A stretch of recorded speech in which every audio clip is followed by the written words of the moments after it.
day our daily bread, and forgive us our trespasses, as we forgive them that trespass against us. And lead us not into temptation, but deliver us from evil. For thine is the kingdom, the power, and the glory, forever and ever. Amen. May the grace of our Lord Jesus Christ, and the love of God, and the fellowship of the Holy Spirit be with us all now and forevermore. Amen.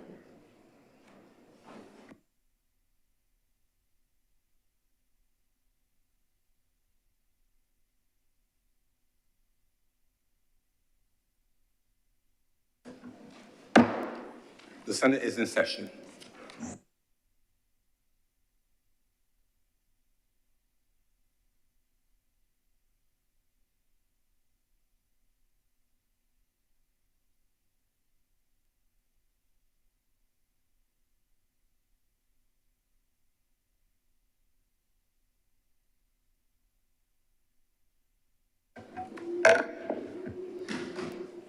Messages from His Excellency the President.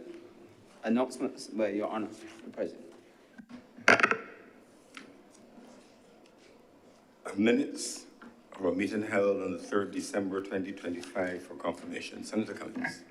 Mr. President, I beg to move that the minutes of our meeting held on Wednesday, December 3rd, 2025 be confirmed at this time. The question is that the minutes of our meeting held on December 3rd, 2025 be confirmed.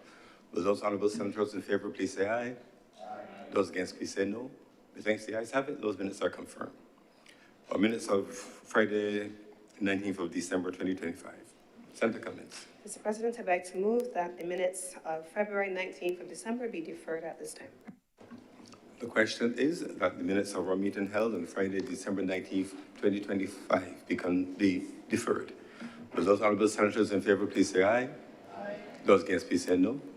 Since the ayes have it, those minutes are accordingly deferred. The other announcements have indications of late arrival from Senator Monique Tate.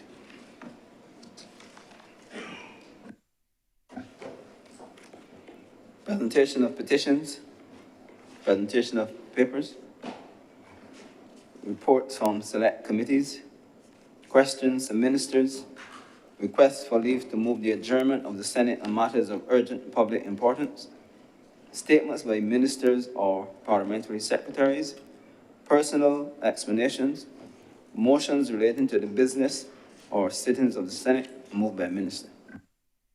Senator Cummings. Mr. President, I beg to move the suspension of Standing Order 45.2 and 22.1 for the remainder of today's sitting. The question is that Standing Orders 45.2 and 22.1 be suspended for the remainder of today's sitting. Will those honorable senators in favor please say aye? Aye. Those against please say no. Methinks the ayes have it. Accordingly, the operation of those standing orders is suspended for the remainder of today's sitting. Introduction of bill. Senator Cummings. Mr. President, I beg to give notice of the following resolutions. A resolution to rescind a resolution passed by the Honorable House of Assembly on the 19th day of July 2022 and the Honorable Senate on the 10th day of August of the same year 2022 and published in the Official Gazette as Resolution Number 17, 2022 on the 18th day of August to approve the vesting in the National Housing Corporation of 2 parcels of land situate at Sergeant's Village in the parish of Christchurch in the island for a public purpose, namely housing development. And secondly, to move the passing of a resolution to approve in accordance with Section 5 of the Crown Lands Vesting and Disposal Act, Cap 225, the vesting in the National Housing Corporation of a parcel of land, the property of the state, situate at Sergeant's Village in the parish of Christchurch in this island for housing development.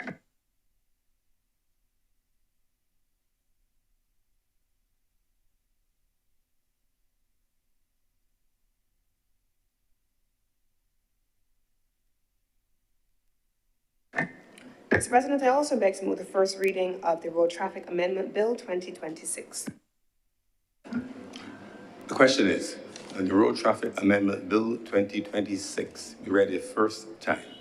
Will those honorable senators in favor please say aye? Aye. Those against please say no. The next the ayes have it. Accordingly, that bill is read a first time. Public business, sir. Public business is now the order of the day. order number 6, in the name of the Honorable Leader of the House and the Senate, to move the second reading of the Tourism Levy Amendment Bill 2025. Senator, the Honorable Lisa Cummins. Thank you very much, Mr. President. I rise on this occasion to speak on a specific matter, but before we get into the actual business of today's sitting, this being our very first sitting for the year, I want to take the opportunity to welcome all honorable senators back into the chamber and to wish everyone a happy and a prosperous 2026. And I look forward to maintaining the camaraderie, even in an environment where sometimes we don't have the same views, but that has always characterized our engagements in this chamber. And so, Happy New Year to the members of the Senate from the government side of the Senate.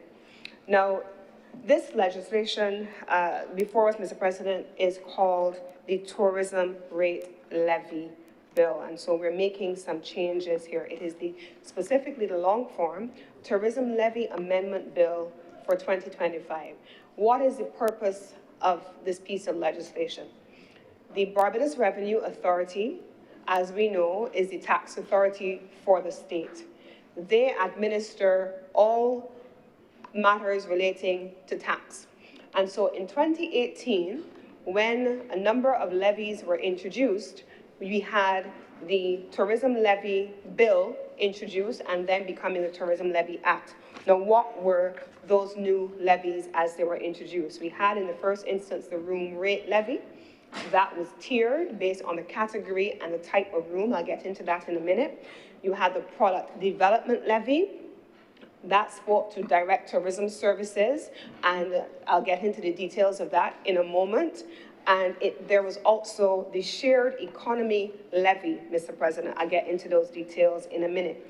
And so, Mr. President, when combined, those three levies constitute the architecture of the Tourism Levy Bill. That's what we are here to make amendments to today.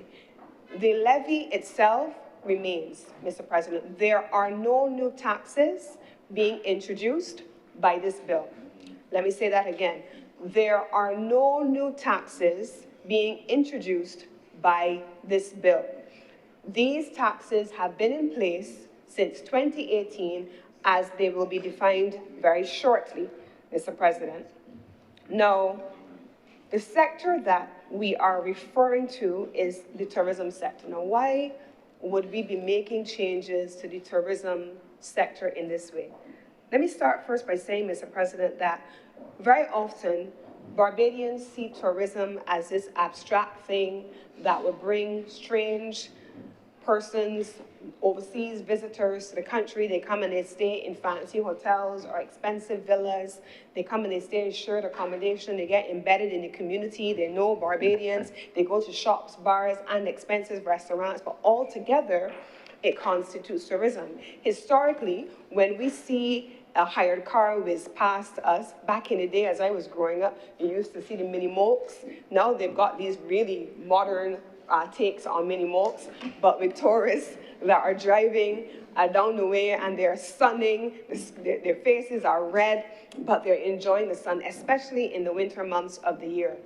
Mr. President, tourism pays this country's bills. Let's start there. The tourism industry and all of its parts, it pays this country's bills. It is what generates the largest source of revenue for this country. How is it financed, Mr. President? I want to spend a moment talking about how it is financed. One of the ways in which we finance the tourism sector, Mr. President, is by levies like this. This particular levy here, Mr. President, allows for the government, through the Barbados Revenue Authority, to pour money back into a number of things relating to the sector. I'll get into that in a minute. There are two other agencies that are important in here, Mr. President. The Barbados Revenue Authority, as I've said, takes authority for tax administration. The Barbados Tourism Management, Inc., BTMI, takes responsibility for marketing. The annual budget of the BTMI is $75 million every year. That does not come from taxpayer monies, Mr. President. It does not come from central government's budget, Mr. President. It comes through the levying of the airport service charge at the Grantley Adams International Airport, paid by visitors to the country. If that amount is $75 million in total in a given year, that amount is remitted to the Barbados Tourism Marketing, Inc. If that money is in excess of $75 million in a year, $75 million goes to BTMI and the excess goes into the consolidated fund and is spent on national expenses, Mr. President. But there is a $75 million annual budget for the BTMI. What does the BTMI do with those monies? It engages in behind-the-gateway marketing. It engages in negotiations with the airlines. It engages in all of the development and the product development services that support the country's tourism sector. We are that country, Mr. President, that still has a national marketing agency, just like most other countries, and we pour a significant amount of resources annually from that airport service charge into the Tourism Marketing, Inc. Equally, Mr. President, there are facilities that allow for hotels, especially, and direct tourism services to have access to financing. So yes, you can go to a bank, Mr. President, you can go to a bank and you have a banking relationship with your bank, your financial institution, and you may borrow money to invest in your tourism product. But there is also, Mr. President, the hotel, especially for small hotels, the Small Hotel Investment Fund under the Enterprise Growth Fund Limited. Those monies are made available, especially to small indigenous hotels in this country, to be able to invest in product development. Now, why am I speaking about those things, Mr. President? Because a sector that pays our bills always has to have the benefit of a constant refreshing. But, Mr. President, over time, the sector has changed. Once upon a time, you used to go onto a hotel website, or you used to go through a travel agent, and you would book a hotel, you book a flight. Now, everything is done digitally. You have Airbnb, you have HomeAway, you have the shared accommodation sector, as it is called, and it's digitally structured. Barbados also now has arguably, and those who are more vested and currently up to date with what is happening in the sector than I would be, would tell you that there are probably more Airbnb and shared economy rooms on this island than there are hotel rooms, Mr. President. It is in excess of the hotel stock in this country. Yes, we have significant infrastructure going in now, and that is necessary, but there is a vast shared economy sector in this country that is digital. You can go, Mr. President, on your computer, your phone, your iPad, your tablet, whatever the device is, and there you can find on most of these digital platforms any number of types of places that you can stay. Now, I'll tell you a true story, Mr. President. This is a true story. In March of last year, we had a major international conference here in the energy sector. And we had the hotel rooms. There were 1,900 people at the time attending that conference that we needed to make sure were accommodated.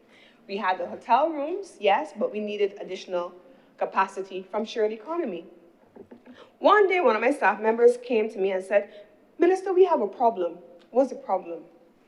The problem is that we have one of our guests who has booked a beachfront or 5 minutes walk away from the beach property on Airbnb, and we need to move them. Why do you need to move them? Because what was being marketed as an Airbnb and shared economy was in what was to Barbadians known as a red light district, but the way in which it was presented online, they had no idea where they were actually beach booking. And now, one of my colleagues is here saying that they had two last week. They don't know where it is they're actually booking. It is marketed on these platforms as if it is steps away from the beach and one of the most iconic beaches in the country. And it is. And it is. All of that is true. All of that is true.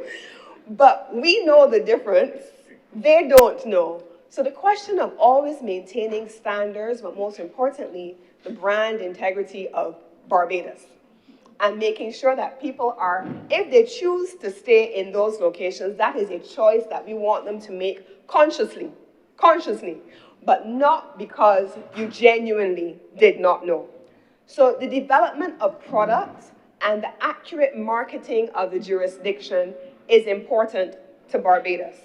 So let me start with what the legislation actually does.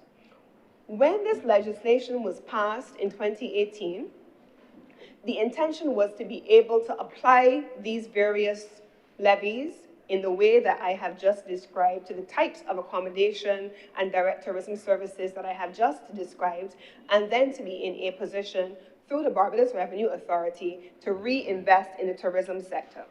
What ended up happening was that there were a number of things that were misaligned, and I want to go through what there were.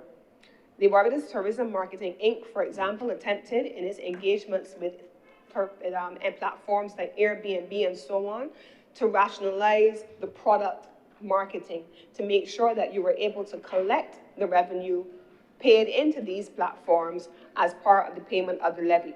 They had no basis to do so because there needed to be changes to the legislation. There was a question about collection inefficiencies that was raised. So here are some of the issues that we found, Mr. President. I'm going to start first by going through the legislation.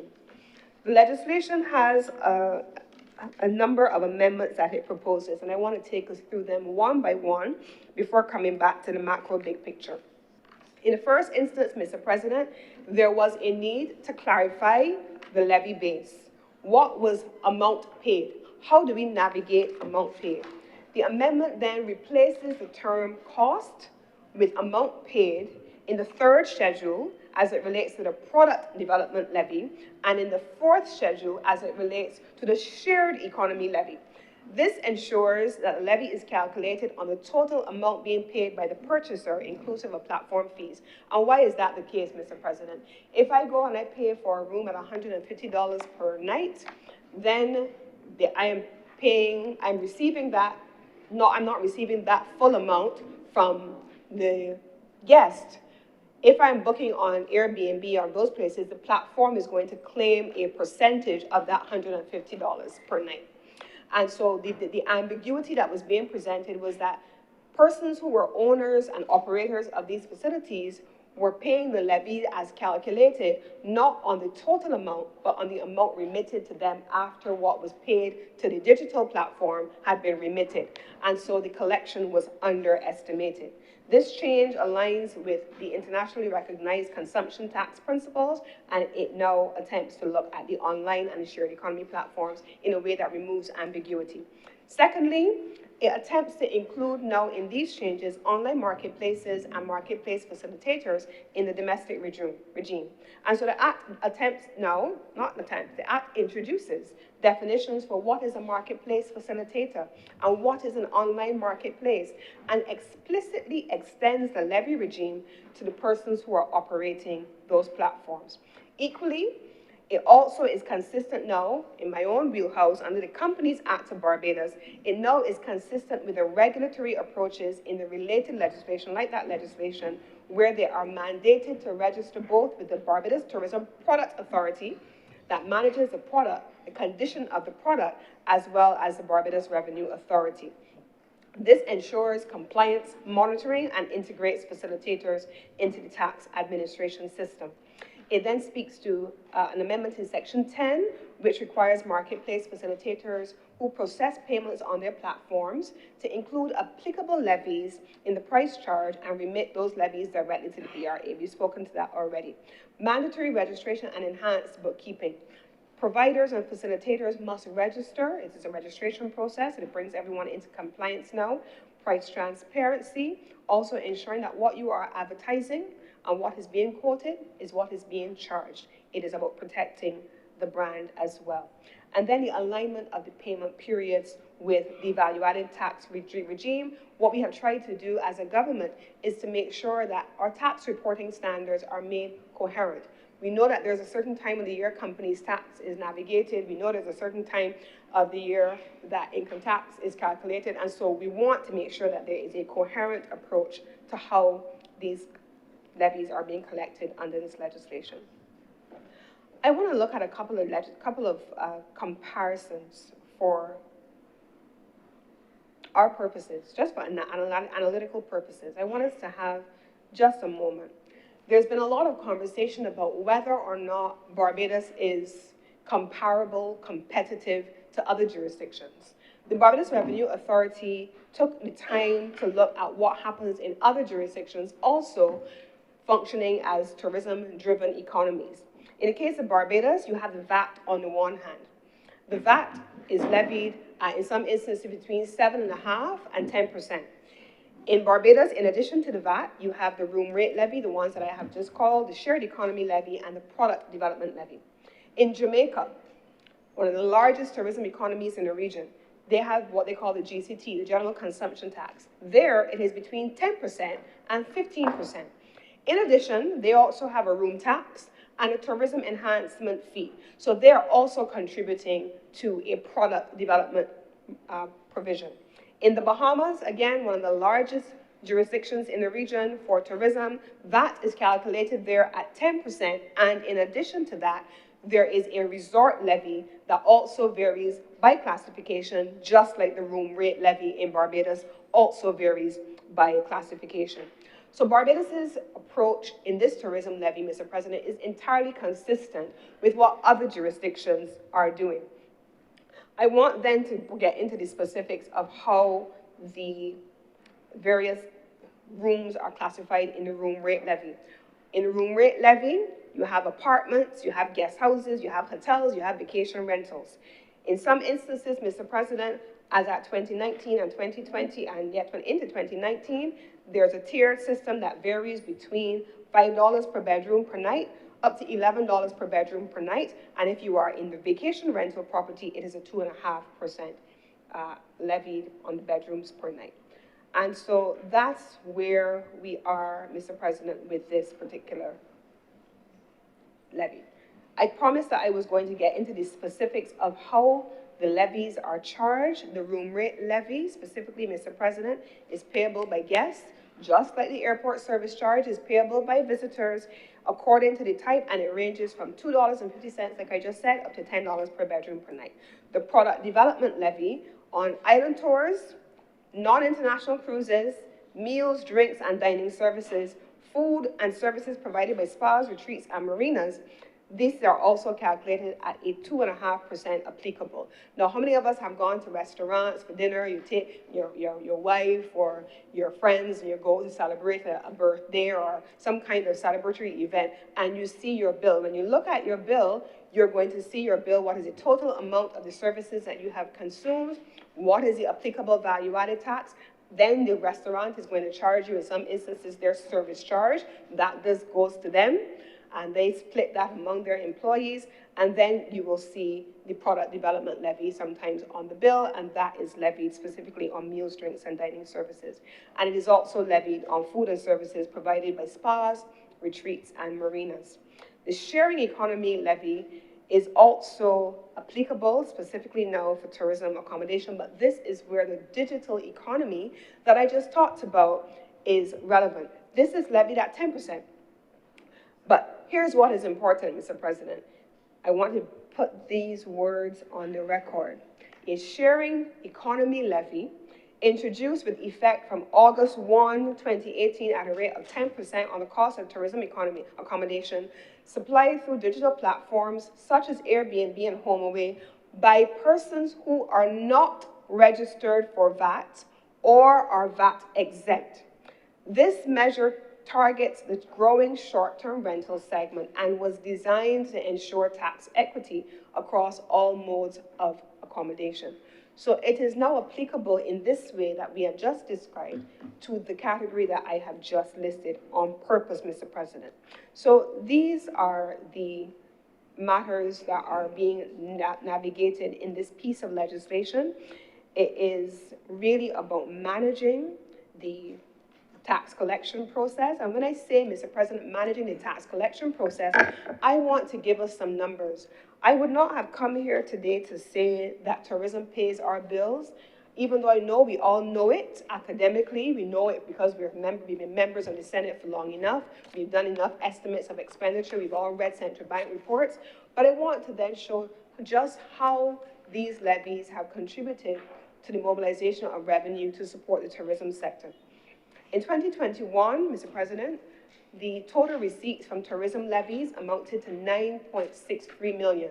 Now, we knew what was happening immediately after COVID, and so that was the post-recovery, first recovery year. In financial year 2022 to 2023, total revenue increased to 25.41 million, with the highest quarterly collections recorded in Q1, which is usually the winter period. This represented a 169.3% increase over the previous year. And so this was a clear indication for anybody who wants to say that Barbados did not recover in the post-pandemic period that we saw this increase. By 2023-2024, Mr. President, total revenue rose by to $41.41 million, representing a 62.9% increase over the previous year. And by 2024-2025, revenue also saw a further 2.8 increase over the previous year, and that has continued to increase into this year, year to date, at a rate of over 3.4%. So, Mr. President, that these levies are being collected and that these funds, by way of revenue, are then fed into the Barbados Revenue Authority. We are going into a period, actually we are in already, a period of estimates. Right now, every year, this is nothing new, we have the annual estimates of expenditure. And there's inevitably the conversation about where is this money coming from? Is it being domestically generated? Is the country producing enough revenue to match its expenditure? Is the country only borrowing to be able to have the revenue for expenditure? This is an example, Mr. President, of how this country pays our bills. And what are those bills, Mr. President? When we want roads fixed, and for all the persons, including myself, who want to see the roads fixed, this is how we pay our bills. When we want to be able to see social services expanded, this is one of the ways in which we pay our bills. It's not just debt. It's not just grant financing. It is by revenue through growth sectors and productive sectors like the tourism sector, Mr. President, that we pay our bills for the very things that we ask for. So, Mr. President, I'm always very confused when I hear people attacking the tourism sector. Now, there are always going to be legitimate questions that people will raise, and I accept that. I actually encourage that because that's important.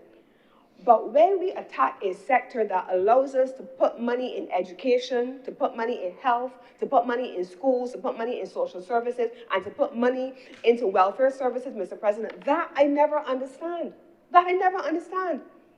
This sector pays our bills. The tourism levy has been generating revenue to contribute to that revenue raise that helps to pay our bills, Mr. President. And so the intention of the bill before us is to enhance fiscal space for investment in tourism product development, digital transformation, destination marketing, Mr. President.